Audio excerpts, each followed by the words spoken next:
सहमी हुई जिंदगी।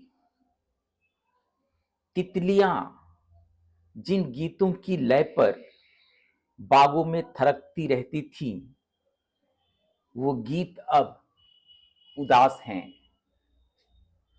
न उनकी सदाओं से सेहराओं में फूल खिलते हैं और न ही दूर आसमानों में चंचल परिंदों का रक्स होता है। बस एक खामोशी चार शब्द दनदनाते फिरती है।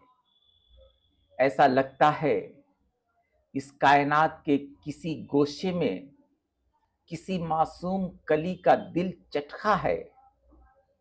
कहीं जीने की आरजू लिए किसी फरिश्ते को तारीकी के समंदर ने पुकारा है। उमंगें, ख्वाहिशें और आरजुओं की कश्तियां हालात के थपेड़ों से हार कर अब सिसकियां लेते हुए साअतों की कब्र में उतर रही हैं। सच तो ये है कि किस्तों में बटी हुई जिंदगी सहमी हुई है